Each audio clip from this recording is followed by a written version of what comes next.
हन्ताणं नमो सिद्धाणं नमो आयर्याणं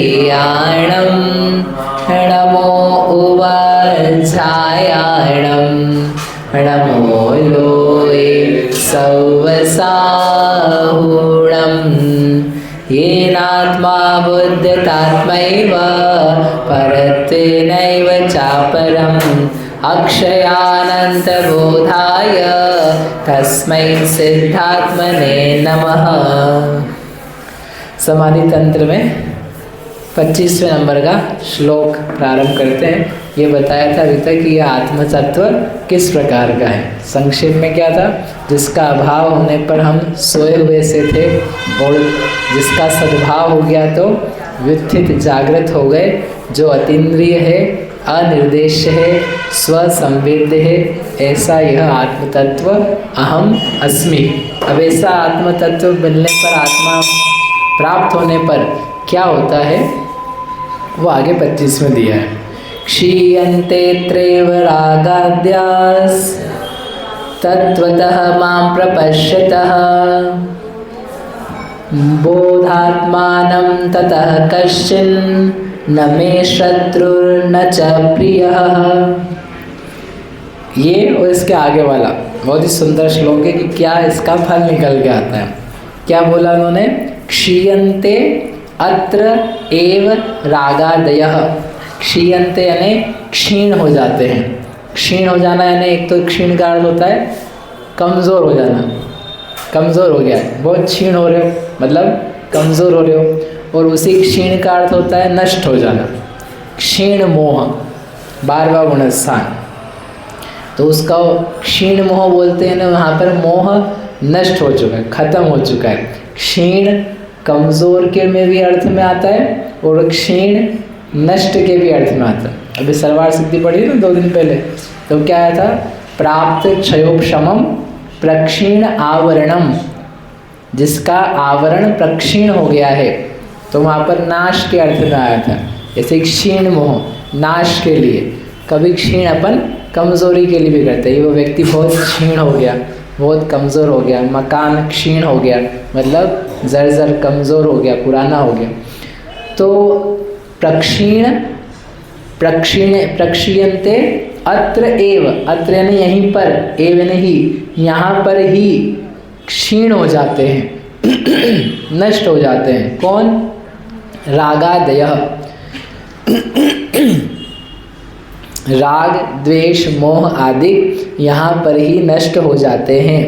किसके, तत्वतः माम प्रपश्यतः, तत्व रूप से, वास्तविक रूप से, जैसा इस माम मेरा स्वरूप है उसे देखने वाले मेरे स्वयं के राग द्वेष आदि भाव नष्ट हो जाते हैं।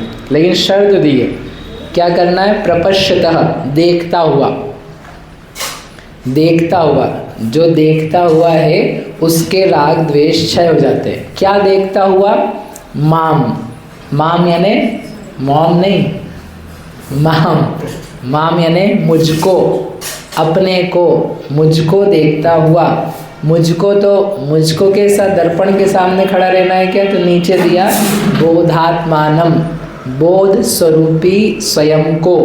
बोध यानी बोध समझते हैं, बोध सिंपल हिंदी का ही शब्द है। बोध यानी ज्ञान, ठीक है, बोध यानी होता है ज्ञान। बोधात्मा, बोधात्मानम यानी बोध स्वरूपी आत्मा। ऐसे बोध स्वरूपी आत्मा मुझको प्रपश्यतः देखता हुआ, और एक और विशेषण दिया तत्वतः, तत्व रूप से देखने वाले के, क्षीयन्ते अत्रैव रागाद्यः, यहीं पर इसी भव में, इसी काल में राग आदि क्षीण होते हैं, कम होते हैं, नष्ट होते हैं। और फिर उससे क्या निकलता है फल, ततः, ऐसा राग आदि का नाश होने पर ततः उसका जो रिजल्ट निकल के आता है, अमेजिंग रिजल्ट, न मे शत्रु न च प्रियः, न फिर मैं यानी मेरे, न मेरे कोई शत्रु है, न च प्रियः, और न कोई प्रिय है। यह अच्छा रिजल्ट निकल के आता है। समझ में इतना सुंदर हिंदी में सामान्य अर्थ ये है कि मुझ ज्ञान स्वरूपी आत्मा को तत्वतः वास्तविक रूप से देखते हुए मेरे यहाँ ही राग द्वेष आदि नष्ट हो जाते हैं और राग द्वेष नष्ट होने पर फिर मेरा ना कोई शत्रु है ना कोई मित्र है। ठीक है, अब इसमें क्या कह रहे हैं? कहना ये है कि सबसे पहले जो प्रसंग उठाया उन्होंने ये है कि ऐसा नहीं है कि बाद में राग द्वेष क्षय होंगे, अगले भाव में जाकर के फल मिलेगा। किस बात का? आत्म तत्व को जानने का जो फल रिजल्ट है वो कब मिलेगा? वो अगले भाव में मिले, अगले साल मिले, 10 साल बाद मिले। बोले ऐसा नहीं, अत्र एव यहाँ पर ही जीवों के राग द्वेष क्षय होते हैं। अरिहंत जो बनते हैं वीतरागी होके बनते हैं, तो वो इसी भाव में बन जाते हैं कि अभी हम कर्म तो अविनाश करेंगे, वो बनेंगे किसी अलग अगले भाव में, कि नहीं अभी कर्म नष्ट होते हैं, अभी वीतरागी होते हैं और अभी ही राग द्वेष सारे नष्ट हो जाते हैं। मुनिराज बनते हैं तो उनके राग द्वेष नष्ट हो रहे कि नहीं? उनके अप्रत्याख्यान प्रत्याख्यान अनंतानुबंधी के राग द्वेष नष्ट हुए ना। कोई अन्य ज्ञानी है तो उसके यथायोग्य नष्ट हो रहे। मतलब यहाँ पर भी अभी वर्तमान में राग द्वेष मोह का नाश होता है। सर्वथा नहीं हो तो उसके जो प्रकार हैं उनका नाश होता है। इसलिए कोई सोचे हम तो अभी कर रहे हैं, अभी तो कैसे भी कर लें काम काज और फिर बाद में होता रहेगा, इसका लाभ आएगा अगले भाव में। अभी अपन पात्र बन जाएं, मंदिर आने लगे, इतना ही काम हो जाए, फिर अपन अगले भाव में क्या करेंगे? पूजा करेंगे। फिर उसके अगले भाव में स्वाध्याय करेंगे। फिर उसके अगले बाद में पता नहीं कौन सा वाला आएगा, फिर वहाँ पर थोड़ा समझेंगे धीरे धीरे। ऐसे तो ना कि एक ही लाइफ में।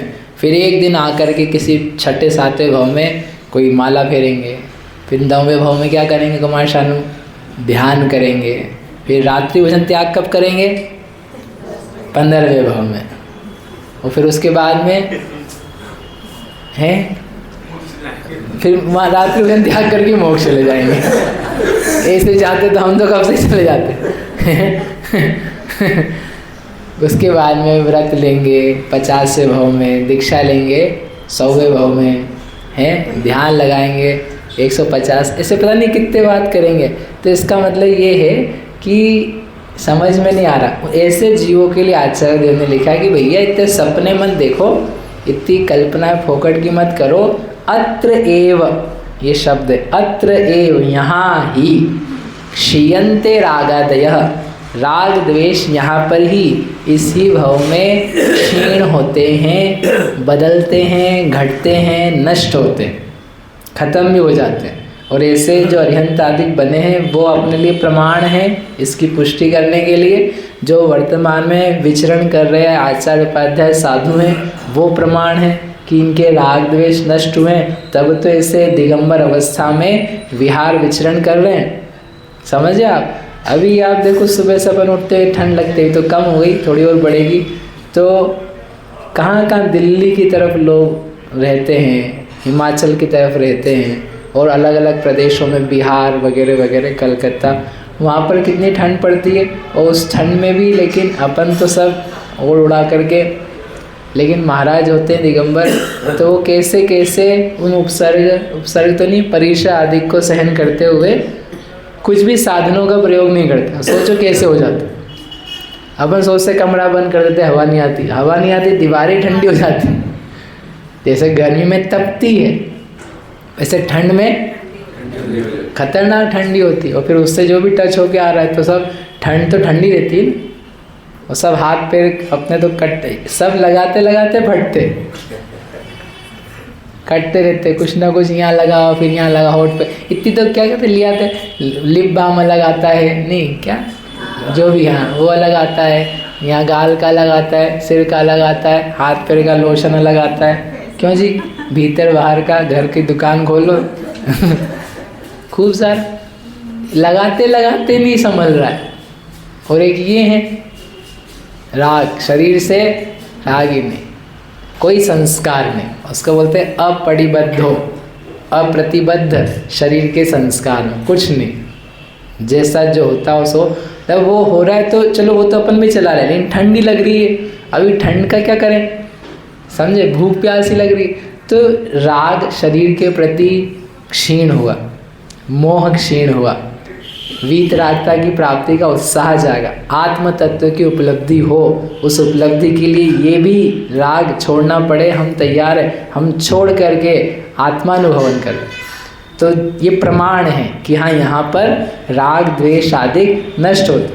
आप लोग सुबह उठते हो सब यही कहते ठंड लग रही, ठंड लग रही, कैसे ठंड लग रही, ये भी सोचा करो वो कैसे उत्तम भावों में उठ रहे होंगे, उनके कैसे दिन उत्तमता से उठते से ही भक्ति में लग रहे। जब महाराज जी उठते हैं 3 बजे 4 बजे 2 बजे जिसका जैसा समय हो, तो वो उठ करके सामायिक करते, भक्ति करते, पाठ पढ़ते, स्तुतियाँ पढ़ते।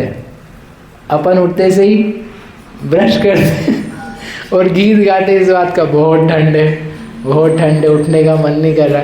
मतलब दशाएं जो हैं अपनी कंप्लेनिंग वाली है, बहुत ठंड है, इतनी ठंड नहीं होनी चाहिए, तो कितनी होनी चाहिए पता ही नहीं कितनी होनी।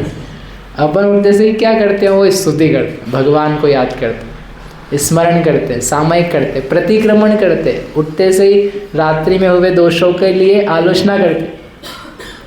अपने को तो प्लानिंग रहती है, अब आज क्या करना है, आज क्या करना है, अब क्या करना है, कितनी बज गई। ऐसे राग द्वेष उनके क्षीण हुए, समझे उनका जीवन। अपन तो थोड़ा सा ही देखते हैं, भाई महाराज जी आए, उपदेश दिया, विहार हुआ, दर्शन करे, गए, प्रवचन दिया, खत्म। लेकिन दिन भर का यदि आप जियो, आप में से कौन महाराज जी के साथ 2 3 4 दिन रहा है?